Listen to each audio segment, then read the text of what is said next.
ఒరే వెధవా, అన్ని మాటలు బట్టి నువ్వు బతుకుతున్నావు కానీ నేనైతే సచ్చేవాడిరా. అమ్మాయి, అన్ని మాటలు బట్టి అంత నీచమైన బతుకు నువ్వు బతుకుతున్నావు కానీ నేనైతే కాసేపు కళ్ళు మూసుకొని ఒక్క దెబ్బతో సచ్చేదాన్ని.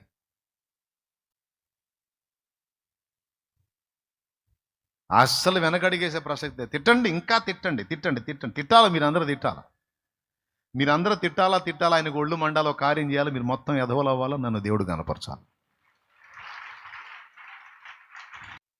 అయినా నాకు అర్థం కాదు, జీవితంలో కనీసం కొన్నైనా చేదైనా అనుభవాలు లేకుండా అసలు లైఫ్ టేస్ట్ ఏముంటుందండి? పరిశుద్ధాత్ముడు నీతో ఉంటే, నీతో ఉన్నాడన్న స్పర్శ నీకుంటే దురాత్మలకు నువ్వు భయపడాల్సిన అవసరం లేదు. ఎందుకంటే దేవుని ఆత్మ నీతో ఉన్నాడు, నీలో ఉన్నాడు. ఏనాడైతే మారు మనసు పొంది బాప్తిస్మం పొందామో అప్పుడు మన లోపలికి ప్రవేశించాడు ఆయన. గతంలో చెప్పా ఒక పరిశుద్ధాత్ముడు ఎన్ని విభాగాలుగా ఉంటాడో అని. మనలో ఒక భాగంగా ఉంటాడు, మనకు వెలపట్టు ఉంటాడు. అలాగే తండ్రి సింహాసనం ముందు దేవుని ఏడాత్మలుగా ఆయన ఉన్నాడు, సమీపించరాని తేజస్సులో ఆయన ఉన్నాడు. అవునా? మనలో ఉన్న గాలి మితమైంది, గదిలో ఉన్న గాలి ఇంకొంచెం ఎక్కువైంది. బయట గదికి వెలపట లోకంలో ఉన్న గాలి ఇంకా ఎక్కువ. గాలే, గది వెలపట గాలి ఉందా? చాలా ఎక్కువ. గదిలో గాలి పరిమితం. మన ఒంట్లో కూడా గాలి ఉంది, ఇది ఇంకా పరిమితం. అవునా? మొత్తం మీద అయితే గది బయట గాలి ఉంది, గదిలో గాలి ఉంది, మనలో కూడా గాలి ఉంది. ఈ గాలి పోయిందంటే అవుటు, తుదిశ్వాస విడిచేశారు అని రాస్తారు. అవునా? ఈ శ్వాస ఆడినంత వరకే, మనలో ఉన్న పరిశుద్ధాత్మ పనిచేసినంత వరకే మన మనుగడ ఆత్మీయంగా. భౌతికంగా ఈ వాయువు పనిచేసినంత వరకు భౌతికంగా మన మనుగడ, అలాగే స్పిరిచువల్గా ఆత్మీయంగా మన మనుగడ మన లోపల పరిశుద్ధాత్మ శ్వాస ఆడినంత వరకే. పరిశుద్ధాత్మ శ్వాస ఆగిందా, ఇస్కరియోతు యోధ సౌలు బతుకులే అవుతాయి. ఓకేనా? పరిశుద్ధాత్మ మనలో ఉన్నాడు, మనతో ఉన్నాడు. ఆయన నీతో ఉన్నాడు, నీలో ఉన్నాడు అన్న స్పర్శ నీకు లేకపోతే నువ్వు అవిశ్వాసివి లేదా అల్ప విశ్వాసి. ఆయన నీతో ఉన్నాడనే విశ్వాసం నువ్వు కలిగి ఉంటే శత్రువుని నువ్వు ఎదిరించగలవు, జయించగలవు, సమస్యలను ఎదిరించగలవు, బలహీనతను ఎదిరించగలవు, ప్రాబ్లమ్స్ని ఎదిరించగలవు, దేనికైనా ఎదురు తిరుగుతావు. నీకు బాడీ గార్డ్ లైన్లో ఉన్నాడని నీకు అర్థమైతే. అర్థమైందా? నేను మొన్న ఒక వీడియో చూశానండి, పిచ్చ నవ్వు వచ్చింది. ఒక గ్రిల్ లోపల కుక్క ఉంది, కుక్క పిల్ల, అది బొడ్డది. అసలు ఆ గ్రిల్ లోపలుండి మనుషుల దగ్గరికి వస్తే గోల గోల చేస్తుంది అది. ఒకడేం చేశాడు, ఆ గ్రిల్ పైకి ఎత్తాడు, సైలెంట్గా కూర్చుంది. మళ్ళీ ఆ గ్రిల్ వేసాడు, మళ్ళీ గోల చేయటం మొదలుపెట్టింది, మళ్ళీ తీశాడు. అంటే నేను సెక్యూర్డ్గా ఉన్నాను అనే నిశ్చయిత దానికి ఉన్నప్పుడు ఎవరిని లెక్క చేయట్లేదు అది. ఆ గ్రిల్ తీసినప్పుడు అమ్మో నేను ఇప్పుడు ప్రాబ్లంలో ఉన్నాను, నాకు ఇప్పుడు సెక్యూరిటీ లేదు అని అభద్రతా భావం వచ్చినప్పుడు దాని పరాక్రమం, ప్రతాపం, పౌరుషం, హడావుడి మొత్తం అయిపోయి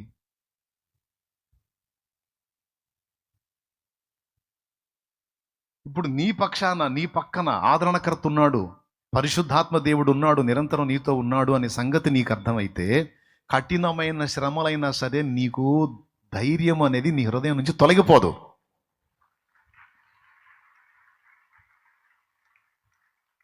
ఎందుకంటే నువ్వెప్పుడు ఆదరణకర్తతో సహవాసం చేస్తున్నావు, ఆదరణకర్త నడిపింపులో ఉన్నావు. ఆదరణకర్త నీతో ఉన్నప్పుడు ఏమేం చేస్తాడు? ప్రతి ఉదయం నిన్ను ప్రార్థనకు పురికొల్పుతాడు, బైబిల్ చదవమని ప్రేరేపిస్తాడు, విశ్వాసంలో ఎదగమని ప్రేరేపిస్తాడు, సమస్యలను లెక్క చేయొద్దని బలపరుస్తాడు. అవునా? సంపూర్ణ సిద్ధికి సిద్ధపడమని బోధిస్తాడు. మనుషులు నిన్ను నిందించారని నిందలకు నువ్వు జడియొద్దు అని బోధిస్తాడు. నీకు తండ్రి సిద్ధపరిచినవన్నీ నీకున్నాయి. ముందుకెత్తి రానే వచ్చును. నీ ఆశ భంగం కాదు. నీవు కోరిన దానికంటే ఉత్తమమైన కార్యాలు నువ్వు చూస్తావు. నువ్వు అడిగే వాటికంటే, ఊహించే వాటికంటే ఇంకా గొప్ప కార్యాలు చూడబోతున్నావు. నువ్వు ధైర్యం తెచ్చుకో. నువ్వు ప్రార్థన చేయి, వాక్యం చదువు, నా యందు విశ్వాసం ఉంచు, ముందుకు నడు. ఆదరణకర్త నీతో ఉన్నప్పుడు సమస్యలను గూర్చి కానీ, శత్రువుని గూర్చి కానీ, నీ శరీరంలో రోగాలను గూర్చి కానీ, దయ్యములను గూర్చి కానీ, మాంత్రిక విద్యలను గూర్చి కానీ, ఎవడిని గూర్చిన భయం నీకుండదు. ఆయన నీతో ఉన్నాడన్న స్పర్శ నీకు అర్థమైంది. జలములలో బడినే వెళ్ళిన అవినా మీద పాదవు, జలములలో బడినే వెళ్ళిన అవినా మీద పారవు, అగ్నిలో నేను నడచినను, జ్వాలలు నన్ను కాల్చదాలవు, అగ్నిలో నేను నడచినను, జ్వాలలు నన్ను కాల్చదాలవు, నేను వెళ్ళే మార్గము నా యేసుకే తేలి. ఒరే వెధవా, అన్ని మాటలు బట్టి నువ్వు బతుకుతున్నావు కానీ నేనైతే సచ్చేవాడిరా. మే అన్ని మాటలు బట్టి అంత నీచమైన బతుకు నువ్వు బతుకుతున్నావు కానీ నేనైతే కాసేపు కళ్ళు మూసుకొని ఒక్క దెబ్బతో సచ్చేదాన్ని. ఎందుకే నీ బతుకు? ఆ కుక్క బతుకుతుంది, నువ్వు బతుకుతున్నావు. ఛీ, ఎందుకురా నీ బతుకు? ఆ కుక్క బతుకుతుంది, నువ్వు బతుకున్నావు. ఛీ ఛ, నీలాంటి బతుకు నాకు వస్తే ఖచ్చితంగా చచ్చిపోతా, బతికుండా నేను అని నిన్నంటే నిజంగా నువ్వు ఒక దేవుని ఆత్మ వశంలో ఉన్న బిడ్డవైతే, దేవుని ఆత్మ ఆదరణకర్త నీకు తోడై ఉన్నాడని విశ్వసించి ఆయన నడిపింపులో నువ్వు ఉంటే నువ్వేమంటావు తెలుసా? ఇప్పుడు నేను పాడిన పాటే పాడతావు. నేను పాడిన పాటే పాడతావు. అస్సలు వెనకడిగేసే ప్రసక్తే. తిట్టండి, ఇంకా తిట్టండి, తిట్టండి, తిట్టండి, తిట్టాలా, మీరందరూ తిట్టాలా, మీరందరూ తిట్టాలా, ఆయనకు ఒళ్ళు మండాలో కార్యం చేయాలి, మీరు మొత్తం ఎదవలు అవ్వాలా, నన్ను దేవుడు కనపరచాలి. నవ్వినోళ్ళంత నీ ముందు తలను వంచేను ఇక ముందు, నవ్వినోళ్ళంత నీ ముందు తలను వంచేరు ఇక ముందు, ఉందిలే దీవెనా ఎందుక వేదన, పొందిన యాతన దేవుడే మరచునా, కన్నుల జారిన కన్నీళ్ళు తడిపెను దేవుని పాదాలు, ఇప్పటి నుండి నీ కళ్ళు చూచును దేవుని కార్యాలు, కన్నుల జారిన కన్నీళ్ళు తడిపెను దేవుని పాదాలు, ఇప్పటి నుండి నీ కళ్ళు చూచును దేవుని కార్యాలు, ఉందిలే దీవెనా ఎందుక వేదన, పొందిన యాతన దేవుని మరచున. దేవునికి మహిమ, దేవునికి మహిమ. ఇప్పుడు నాకు అర్థం కాదు, నీకు మహిమ రావాలన్నా దేవునికి మహిమ రావాలన్నా అగ్నిగుండం అయితే అవసరం కదండి. మనం ఫీల్ అయితే ఎట్లా అండి? అయినా నాకు అర్థం కాదు, జీవితంలో కనీసం కొన్నైనా చేదైనా అనుభవాలు లేకుండా అసలు లైఫ్ టేస్ట్ ఏముంటుందండి? ఒకసారి మీరు చెప్పండి, మీ జీవితంలో మీకు బాగా గుర్తున్నన్ని రోజులు ఎన్నో ఒకసారి లెక్కేయండి. మీ జీవితంలో ఎన్నో రోజులు గడిచినాయి కదా. కొంతమంది 60 ఏళ్ళకి వచ్చారు, కొంతమంది 70 ఏళ్ళకి వచ్చారు, కొంతమంది 50కి వచ్చారు, కొంతమంది 40కి వచ్చారు, 30కి వచ్చారు, 20కి వచ్చారు కదా. ఇన్ని సంవత్సరాల్లో మీకు గుర్తున్న రోజులే. ఒక సంతోషం కానీ ఇబ్బంది కానీ లేకుండా నడిచిన రోజులన్నీ మర్చిపోయావు చూడు. గుర్తున్నాయా నీకు? మర్చిపోయావు. నీకు ఏ గుర్తున్నాయి? నువ్వు అవమానం పొందిన రోజు గుర్తుంది, నిన్ను నిందించిన రోజు గుర్తుంది, నువ్వు గాయపడ్డ రోజు గుర్తుంది, నువ్వు తృణీకరించబడ్డ రోజు గుర్తుంది, దూషింపబడ్డ రోజు గుర్తుంది. నీ గుర్తున్న రోజులన్నీ కూడా నువ్వు ఊహించని రీతిలో ఆనందించిన రోజులు, అలాగే ఊహించని రీతిలో అవమానాలు పొందిన రోజులు మాత్రమే నీ గుర్తుండే చూడు. ఇక మిగిలిన ప్లెయిన్ రోజులన్నీ నీ జ్ఞాపకాల్లోంచి పోయినాయి చూడు. నిజం చెప్పండి, నేను చెప్పింది రైటా రాంగ్? నీ హృదయంలో స్టోర్ అయినటువంటి డేస్ ఏవో ఒకసారి చెప్పు నాకు. సంవత్సరాలు ఖర్చు అయిపోయినాయిగా, ఆ రోజులన్నీ గుర్తున్నాయా నీకు? అసలు పోయిన నెలలో రోజులు గుర్తు చేయ నాకు. నువ్వు పోయిన నెలలో ఏ రోజు ఏం జరిగిందో, పోయిన నెల మొత్తం మ్యాటర్, ఆ డేస్ అని చెప్పు నువ్వు నాకు. అంటే నెల రోజుల క్రితం, పోయిన నెలలో అంటే పోయిన నెలలో ఏమోనన్నా అయిపోయినాయి అవన్నీ ఆడ గుర్తుపెట్టుకుంటాం. కానీ నీకు అవమానం జరిగిన, చిన్నప్పుడు అవమానం జరిగినా సరే, నీకు ఇలాంటి అవమానం ఎప్పుడు జరిగింది? నాకు 7 ఏళ్ల వయసులో జరిగింది ఒకటి, 10 ఏళ్ల వయసులో జరిగింది, 25 ఏళ్ల వయసు చెప్తాను. మరి అన్ని సంవత్సరాల నాటి ఆ అవమానాన్ని, ఆ సమస్యని గుర్తుపెట్టుకున్న నువ్వు పోయిన నెలలో ఏం జరిగింది అని చెప్పింది అంటే, సైకలాజికల్గా నేను చెప్తున్నాను, నీకు గుర్తున్న డేస్ ఏవో తెలుసా? నువ్వు ఊహించని రీతిలో ఆనందపడ్డ రోజులు, అలాగే నువ్వు ఊహించని రీతిలో చేదులు అనుభవించిన రోజులు, అయ్యే నీ జ్ఞాపకాల్లో ఉంటాయి. ఒక మనిషి లైఫ్ తీసుకుందాం, వాడికి చేదు లేదు, తీపి లేదు, రోజులన్నీ అలా ఖర్చు అయిపోయినాయి. అస్సలు వాడి బ్రతుక్కి ఏమైనా అర్థం ఉందా? నాకు కరెక్ట్గా చెప్పండి, ఆన్సర్ చేయండి ఒకసారి. లైఫ్లో కొంచెం పారదర్శకంగా చూడండి, పరిశీలనాత్మకంగా చూడండి. నేను చెప్తుంది ఏందిరా నీ పరిస్థితి అంటే, ఏముందన్న, ఆనందం లేదు, సంతోషం లేదు, దుఃఖం లేదు, బాధ అట్లా జరిగిపోతుంది.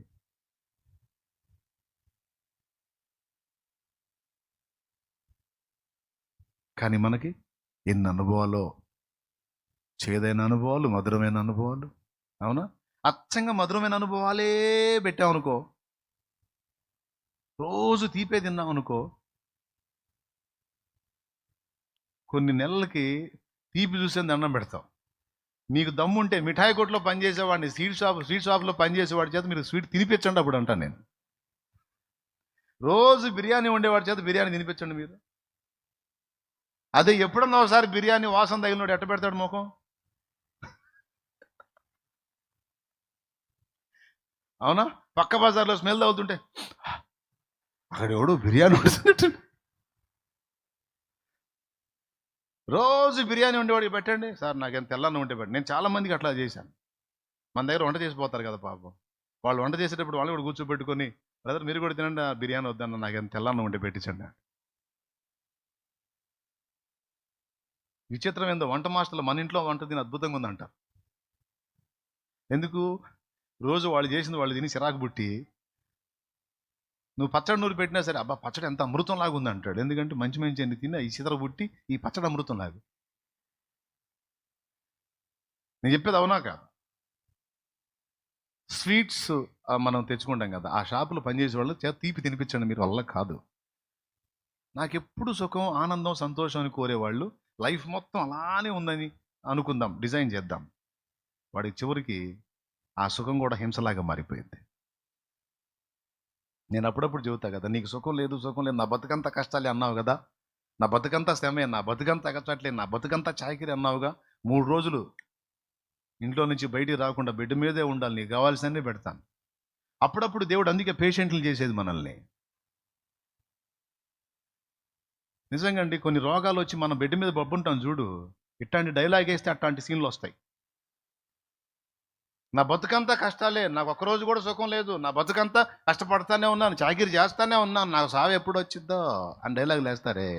ఓ సావదాకి ఎందుకు పిచ్చిదానా, జస్ట్ నీకు సుఖమేగా కావాల్సిందని ఏదో కాలు ఎరగటమో, చెయ్యి ఎరగటమో పెట్టి, లేకపోతే ఏదో బెనకటమో పెట్టి, లేకపోతే ఏదో జ్వరమో రోగమో 3-4 రోజులు బెడ్ మీద నుంచి లేవకుండా ఉంటే ఆ పొజిషన్ కల్పించి, ఆ పెరాలసిస్, ఆ పక్షపాతం ఏదో వచ్చేటట్టు చేసి సుఖపడినా, సుఖపడే నువ్వు ఏం చేయాల్సిన అవసరం లేదురా, అన్ని స్పూన్తో సహా తీసి నోట్లో పెడతారు. పాస్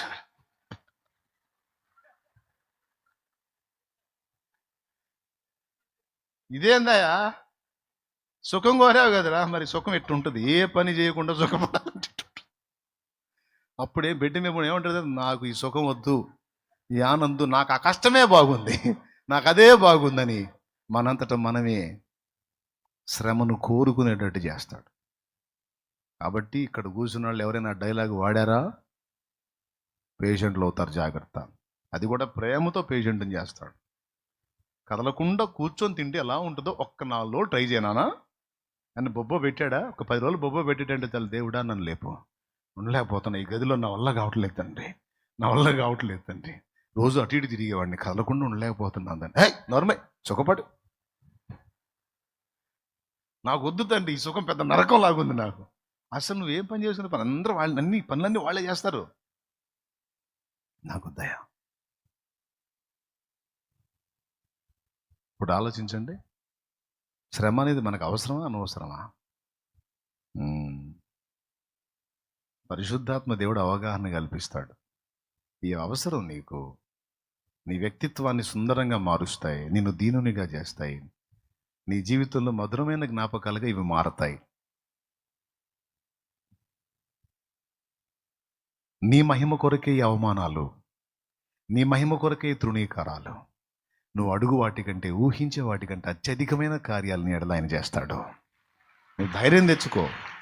ఎప్పుడు ఇవన్నీ నువ్వు మనసు కృంగినప్పుడు, పరిశుద్ధాత్మ వశంలో ఉన్న వ్యక్తివైతే మనసు కృంగే పరిస్థితి ఎదురైనప్పుడు పరిశుద్ధాత్మ ఏం బోధిస్తాడు తెలుసా? ఇప్పుడు నువ్వు కలత చెందటం, కూర్చొని ఏడవటం కదా, మోకాళ్ళే అంటాడు.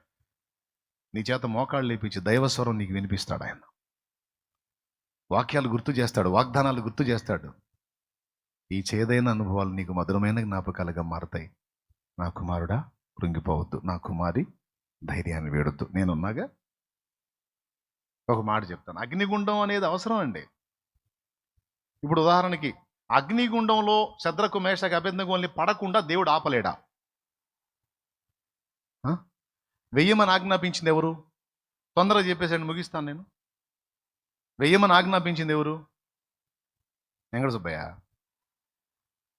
రాజు అంటారు, వాడికి ఒక పేరుందిగా, నెబుకద్నెజరు. ఎవరు? నెబుకద్నెజరు మన పేరు. ఒకవేళ వాడు వెయ్యమన్న వాడే, వాని మైండ్ దేవుడు మార్చగలడు. మార్చిన తర్వాత ఆపండి రా, వద్దులే, వాళ్ళని ఆపేసేయండి, పోండి పర్లేదు ఎప్పుడు అనిపించగలడు దేవుడు.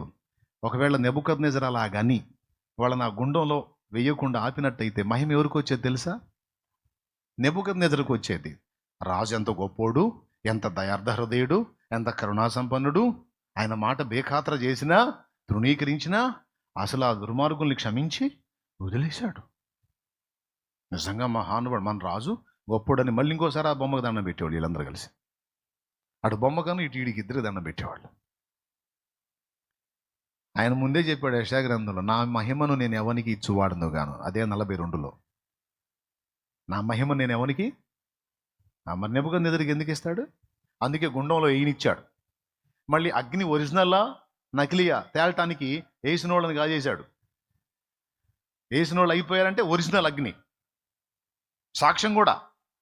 కానీ ఒరిజినల్ అగ్ని అయినా, మనుషుల్ని దహించే అగ్ని అయినా, తన భక్తులకు కనీసం దాని వాసన కూడా తగలకుండా నిలబెట్టాడు.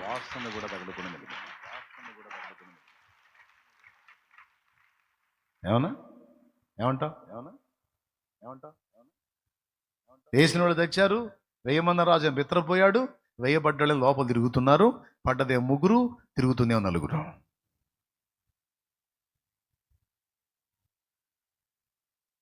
కాసేపటి తర్వాత బూడిదైపోయి ఉంటారని చూశాడు. ఏం లేదు, ప్రమాణంగా తిరుగుతున్నారు మాట్లాడుకుంటా.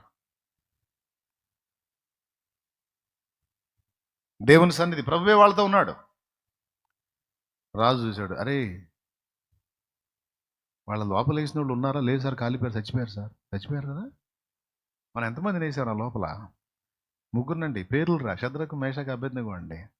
మన నాకేంద్ర 4 కనపడుతున్నారు, వాళ్ళు కూడా సజీవంగా ఉన్నారు, వాళ్ళు సంచరిస్తూ ఉన్నారు. ఆ 4వ వాని స్వరూపము దేవతల స్వరూపం వలె ఉన్నది. ఏం జరుగుతుంది? ఏం జరుగుతుంది? ఏం జరుగుతుంది?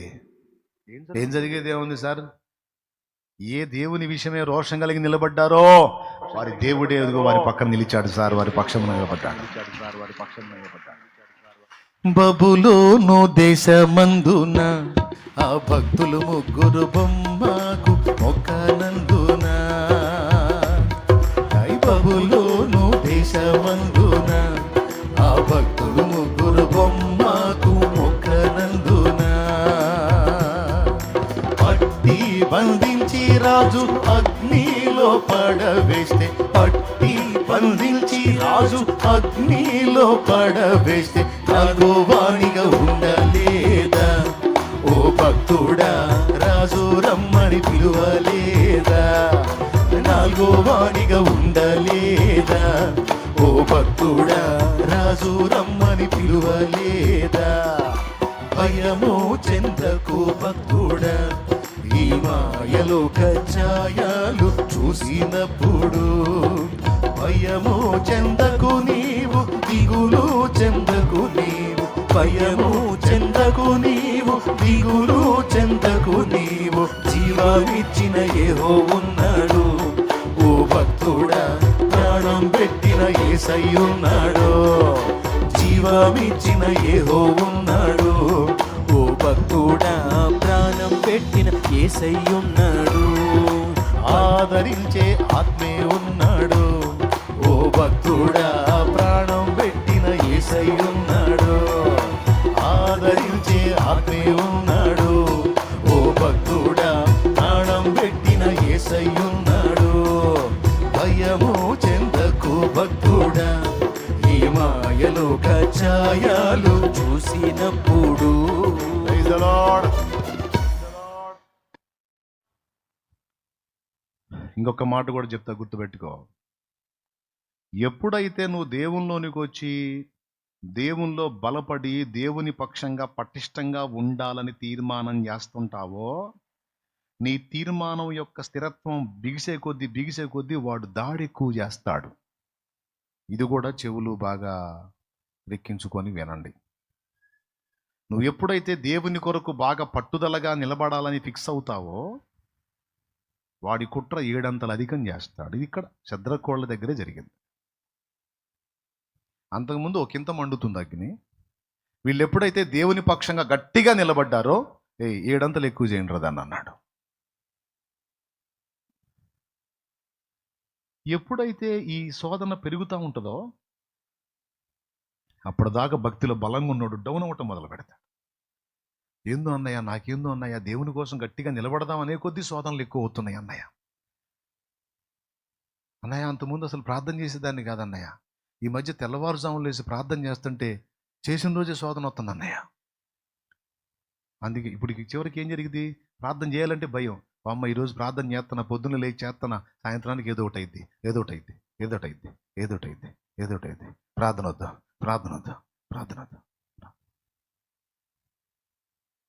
అట్లా చేస్తాడు వాడు, బెదరగొడతాడు. తీర్మానంలోకి వచ్చిన నీవు, నేను, మనం ఎంత మొండిగా ఉండాలంటే, ఒరే 7 కాదు 77 అంతలు ఎక్కువ చేసుకో. రాజువైన నెబుకద్నెజరు, ఇందును గూర్చి నీకు ఉత్తరం ఇయ్యవలెనన్న చింత మాకు లేదు. నువ్వు వేడిమి గల అగ్నిగుండాన్ని 7 అంతలు సిద్ధపరిస్తే దానిలో నుండి మమ్మల్ని రక్షించుటకు మా దేవుడు సమర్థుడు. రక్షింపకపోయినా పర్వాలేదు, అవసరమైతే కాలి బూడిదవుతాం, కానీ ఆయన వదిలిపెట్టే ప్రసక్తే లేదా. వాడు 7 అంతలు ఎక్కువ చేస్తే నువ్వు 77 అంతల ఎక్కువ విశ్వాసంలో నిలబడాలి. అప్పుడు జరిగి అద్భుతం. అంతేగాని ఏదో ఒక ఇంత నిలబడగానే, అంత శోధన రాగానే గాలికి ఊగే రెల్లులాగా డింగమని పడిపోయావు అనుకో, ఇక వాడు మామూలుతో తొక్కుడు, కదిలితే మేలితే తొక్కుతుంటాడు వాడు. కాబట్టి తెగించాల్సిందే. ఇక్కడ సోదరు అర్థమైందా? తెగించాల్సిందే. నువ్వు 7 అంతలు ఎక్కువ చేస్తే నేను 77 అంతలు ఎక్కువ దేవుని కనెక్ట్ అవుతా. చేసుకో, ఆపే ప్రసక్తే లేదు రావు. ఒరే లూసిఫరా, ఆపే ప్రసక్తే లేదు. చేసుకో, నీ దమ్ము పో. ఆత్మ అయిన వాడు నాతో ఉన్నాడు. నా దేవుని సెలవు లేకుండా విస్తారమైన ఈ వెంట్రుకల్లో ఒక్క వెంట్రుక కూడా నువ్వు పెకలించలేవు. చేతనైతే తీసుకోబో. ఎందుకంటే మొత్తం నా తల వెంట్రుకలన్నీ లెక్కేసి కూర్చున్నాడు మా నాన్న. ఏం చేస్తాను, చేసుకోబో, నీ దమ్ము పో. అప్పుడు జరిగిద్ది అద్భుతం. వాడు 7 అంతలు ఎక్కువ చేస్తుంటే దేవుడు ఆ 7 అంతలు దాన్ని ఆపడు. తమ్ముడు ఇదినో, నువ్వు దేవుని కోసం నిలబడే కొద్దీ శోధనలు ఎక్కువ అవుతుంటే ఆ శోధనలు రాకుండా ఆపడు, రానిస్తాడు. రానిచ్చి నీ రియాక్షన్ అబ్జర్వ్ చేస్తాడు ఆయన. అంటే బైబిల్లో మరి అలా ఉంది. నన్ను ఏం చేయమంటారు, నేనే సొంతం కల్పించుకొని చెబుతున్నానా? మన రియాక్షన్ చూస్తాడు. మనం అలానే ఉంటామా, డెలికేట్ అవుతామా? గట్టిగా ఉన్నాం అనుకో, అద్భుతాన్ని రెడీ చేస్తాడు. ఒక్క దెబ్బకి 2 పిట్టలు. ఏంటి? ఒకటి, శద్రకు మేషకు అబేద్నెగోల దేవుడు నిజమైన దేవుడు, జీవము గల దేవుడు, ఆరాధనీయుడు, పూజార్హుడు అన్నాడు నెబుకద్నెజర్. వాళ్ళని ఏమని పిలుస్తాడో తెలుసా? శద్రకు మేషకు అబేద్నెగో అనువారలారా, జీవము గల దేవుని సేవకులారా. ఇప్పుడు చెప్పండి, ఒక దెబ్బకు 2 పిట్టలు. మహిమ ఇద్దరికి వచ్చింది, అటు దేవునికి వచ్చింది, భక్తునికి వచ్చింది. అలాంటి కార్యం జరిగి దాగు తమ్ముడు, అలాంటి కార్యం జరిగి దాగురా చెల్లె. నువ్వేం కదిలిపోవాకు, నువ్వేం కదలొద్దు. పరిశుద్ధాత్మ వశం నుంచి పక్కకు పోవద్దు. దురాత్మ వశానికి వెళ్ళొద్దు. పరిశుద్ధాత్మ వశంలో ఉండు. దురాత్మ వశానికి వెళ్ళినప్పుడు సావు సావు సావు సావు అని ప్రేరణ కలిగిద్ది. ఆ వశంలోకి వెళ్ళొద్దు. యూదా ఇస్కరియోతు దురాత్మ వశంలోకి వెళ్ళి చచ్చిపోయాడు ఊరేసుకొని. నో, మనం పరిశుద్ధాత్మ వశంలో ఉండాలి. ఆయన నీతో ఉన్నాడని గ్రహించాలి. నీకెదురవుతున్న ఈ ప్రతికూలతలు, అవమానాలు, మాటల గాయాలు, నోటి మాటల నొప్పి, ప్రతికూలతలు, శ్రమ, వేదన అంతా ఆయన ఎరుకలోనే ఉంది. ఆ అనుభవాల్లో గుండా ఆయనే నడిపిస్తున్నాడు. తర్వాత నువ్వు అడిగిన దానికంటే, ఊహించిన దానికంటే అద్భుతమైన కార్యములు చేస్తాడు. దేవుని కృపలో ఎప్పుడు 2-3 ఏళ్ల క్రితం సిద్ధపరిచిన పాట ఈ సంవత్సరం అదే పదాలతో వస్తుంది. అడిగే వాటికంటే, ఊహించే వాటికంటే అధికముగా చేయగలవేసి అనే పాటను దేవుడు ఈ సంవత్సరం లైన్లో పెట్టాడు.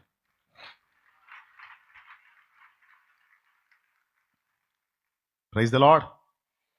అది ప్రార్థన చేయండి, మంచిగా తయారై రావాలని. ఆయన సిద్ధపరిచిన కార్యాలు ఆయనకు ఉన్నాయి. కాబట్టి పరిశుద్ధాత్మ వశంలో నీ ఉండుట, ఆత్మ అభిషేకంతో నింపబడుట, ఆత్మ బలముతో నింపబడుట, ఆత్మ వశంలో ఉండి దైవస్వరం విని నడిపించబడుట, ఆత్మ ఒప్పింపజేసేటువంటి ఆ విషయంలో ఒప్పుకోలు చేయుట, ఆత్మ ఇచ్చే ఆదరణ పొందుట, ఆత్మచేత బోధించబడుట, ఆత్మచేత నడిపించబడుట, ఒక్కొక్కటి ఒక్కొక్క అంశం అండి. మీరు ధ్యానిస్తే ఆత్మ నడిపింపు. కొంతమంది భక్తులు అది సాధన చేశారు. ఆత్మ నడిపింపు లేకపోతే అడుగు కూడా బయటికి పెట్టు. ఆత్మ నడిపిస్తే అగ్నిగుండమైన పోతారు. ఏందయ్యా నువ్వు బయలుదేరలేదంటే, ఇంకా నాకు ఆత్మ నడిపింపు రాలేదన్నా. జీవితంలో మనుగడికి ఆత్మ నడిపింపు, ఆఖరికి చేసే ప్రసంగానికి కూడా ఆత్మ నడిపింపు కావాలి. పరిశుద్ధాత్మ నడిపింపులో మనం బోధించినప్పుడు అందరి హృదయాలు తాకబడతాయి. మనం సొంతంగా నడిపించుకున్నామంటే అది ఎవరికి తాకదు. ఆత్మ నడిపింపులో ఉండి మనం పరిశుద్ధాత్మ నడిపింపులో మాట్లాడామనుకో, కూర్చున్న ప్రతి హృదయం తాకబడితే. ఉపదేశంలో ఆత్మ నడిపింపు, బ్రతుకులో ఆత్మ నడిపింపు, భక్తిలో ఆత్మ నడిపింపు, విశ్వాసంలో ఆత్మ నడిపింపు. అదొక అంశం, నడిపించుట. వాక్యంలో ఆత్మ నడిపింపు.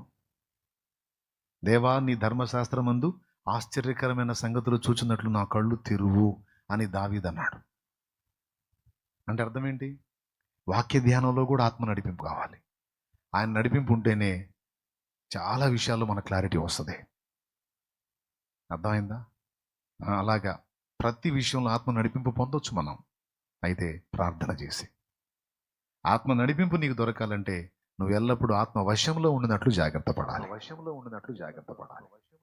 ఆత్మవశుడై ఉన్నప్పుడు దర్శనం చూశాడు, ఆత్మవశుడై ఉన్నప్పుడు స్వరం విన్నాడు, ఆత్మవశుడై ఉండే ప్రకటన గ్రంథాన్ని సిద్ధపరిచాడు.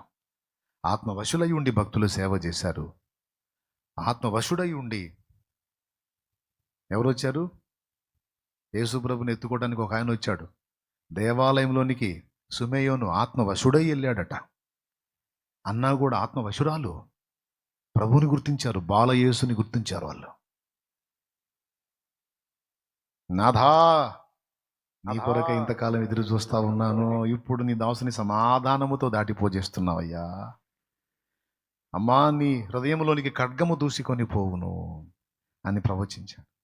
నోవహు ఆత్మ నడిపింపులో, ఆ హనోకు ఆత్మ నడిపింపును పాత నిబంధనలో చూసిన, క్రొత్త నిబంధనలో చూసిన ఆత్మ నడిపింపు, ఆత్మచేత బోధించబడుట, ఆత్మశక్తితో నింపబడుట, ఆత్మ వరమును పొందుట, ఆత్మ ఫలము ఫలించుట, అన్నీ ఆయన దగ్గర ఉన్నాయి. ఇవన్నీ కలిగినటువంటి దానిమ్మ పండు చూసారా? బత్తాయి పండు, దానిమ్మ పండు. ఒక దానిమ్మ పండు ఓపెన్ చేస్తే ఎన్ని విత్తనాలు ఉంటాయండి. చక్కని వర్ణంతో, మంచి కలర్తో. ఆ కలర్ అంటే భలే ఇష్టం నాకు. అవునా?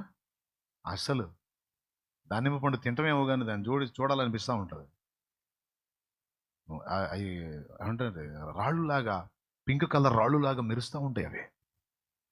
పరిశుద్ధాత్మ అనే ఆయనలో అన్ని ఫలాలు ఉన్నాయి, అన్ని సంగతులు ఉన్నాయి.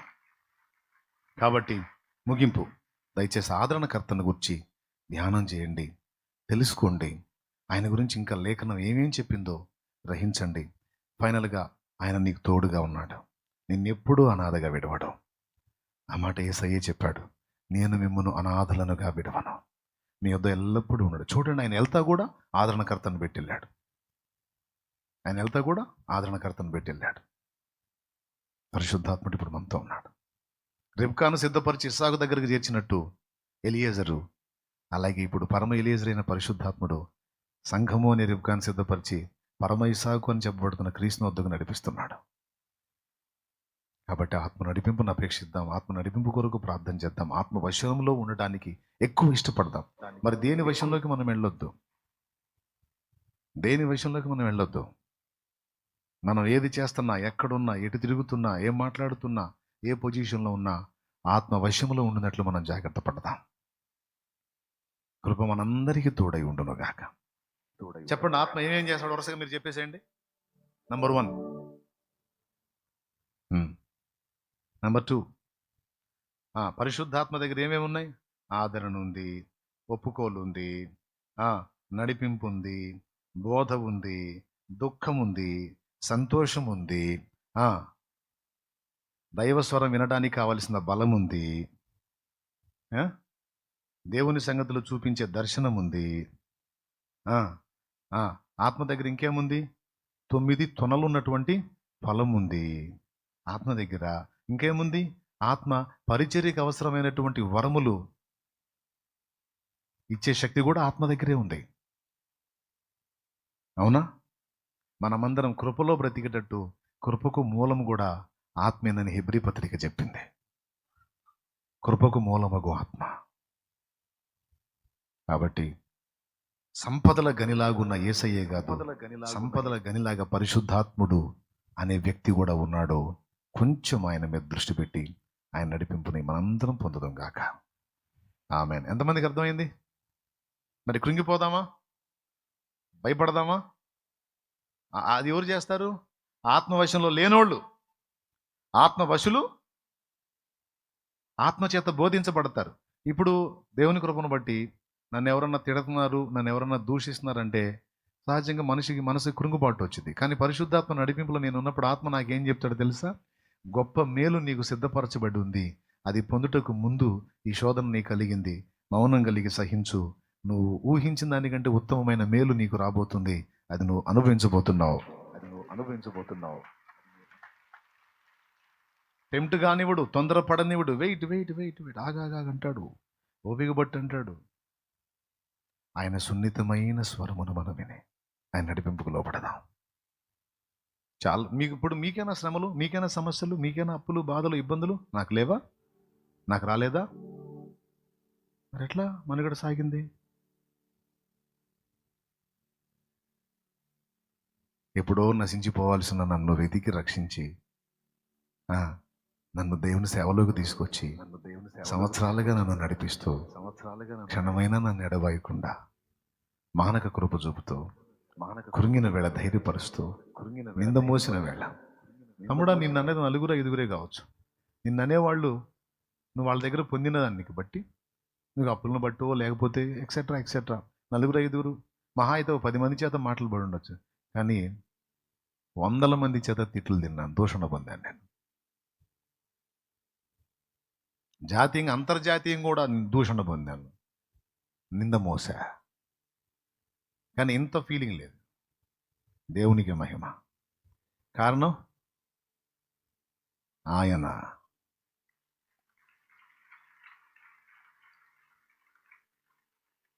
ఆయన ఒక మాట చెప్పాడు.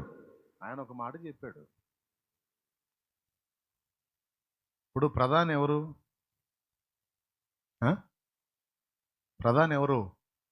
ప్రధాని ఆ స్థానంలో కూర్చోబెట్టింది ఎవరు? మొదట దేవుడు అయితే ఆ దేవుడు మనుషుల్ని ప్రేరేపించాడు అనుకుందాం. మనుషులు ఆయన్ని గెలిపించుకున్నారు, ఆయన ప్రధాని పీఠం ఎక్కాడు. అవునా? ప్రధాని అందరికి నచ్చడు, కొందరికి నచ్చుతాడు, కొందరికి నచ్చడు. నచ్చనోళ్ళు 100 మాటలు 100 మంది, లేదా 1000 మాటలు 1000 మంది, లేదా 10,000 మంది 10,000 మాటలు అనుకుంటే మాత్రం ఆయన సీటు పోయిద్దా?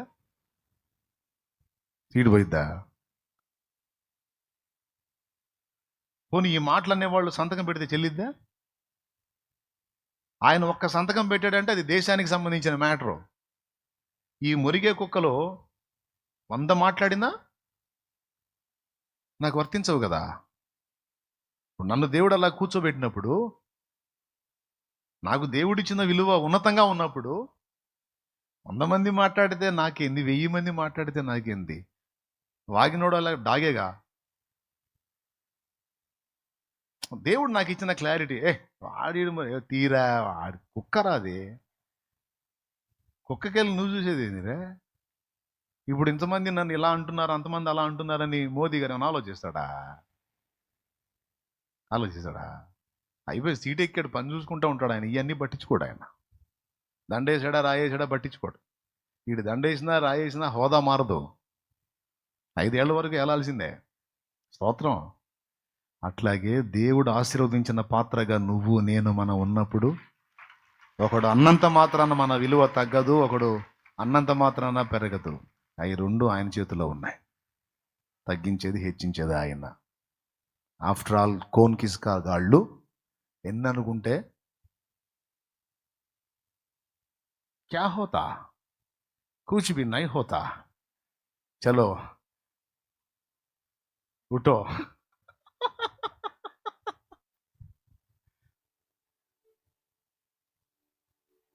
ఏం పర్వాలేదండి.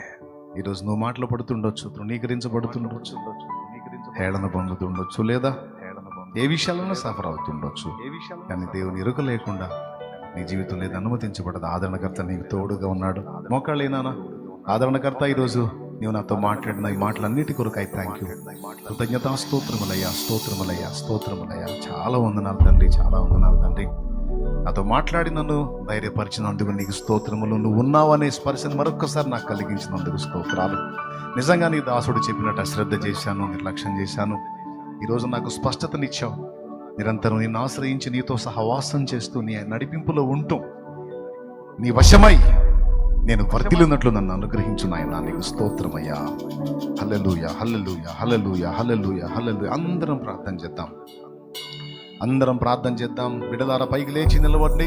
నిలవగలిగిన వాళ్ళు మోకాళ్ళు వేయగలిగిన వాళ్ళు మోకాళ్ళ మీద ఉండండి. దేవుడు నీతో ఏం మాట్లాడాడో, ఏ మాటల చేత నిన్ను ధైర్యపరిచాడు.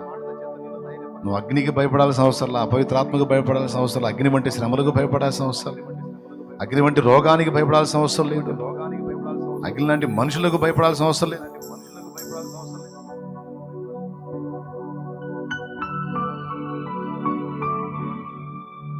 ఏది నీకెంత మాత్రం హాని చేయకుండా కాపాడే దేవుడు, జీవం గల దేవుడు నీకు తోడుగా ఉన్నాడు. ఆయన ధైర్యం తెచ్చుకో, విశ్వాసం ఉంచు, కృతజ్ఞతలు చెప్పు. నువ్వు దేవుల్లో బలపడే కొద్దీ, దేవుల్లో స్థిరపడే కొద్దీ, శోధనలు నిన్ను చుట్టుముడితే శత్రువు నీ మీద కుట్ర చేస్తున్నాడని గ్రహించి విశ్వాసంలో వీగిపోకుండా ఇంకా గట్టిపడు. అప్పుడు నువ్వే కాదు, నీ చుట్టూ ఉన్న వాళ్ళే కాదు, సమాజమే బిత్తరపోయే అద్భుతాలు నీ ఎడల జరుగుతాయి. దానియేలు విషయంలో అంతే జరిగింది. శద్రకు, మేషకు, అబేద్నెగోల విషయంలో అంతే జరిగింది. పరిశుద్ధుల విషయంలో కూడా నా దేవుడు అలానే చేయగలడు. దేవా నీకు వందనాలయ్యా, స్తోత్రాలయ్యా అంటూ ఎలుగెత్తి స్తోత్రించు నాయన, స్తోత్రాలు చెప్పు నాయన. భక్తిలో, ఆత్మీయతలో ఎదుగు, ఆత్మ నడిపింపులో ఉండు, ఆత్మ వశ్యములో ఉండు. పరిశుద్ధాత్మను పొందుకో, ఆత్మ ఇచ్చే శక్తిని పొందుకో, ఆత్మ బలముతో, ఆత్మ వరముతో, ఆత్మ ఫలముతో నిండుకో. హల్లెలూయా, హల్లెలూయా, హల్లెలూయా. ఆ పరిశుద్ధాత్మను పొందినట్లు ప్రార్థించాలి. పరిశుద్ధాత్ముడా నీ శక్తినివ్వమని ప్రార్థించాలి.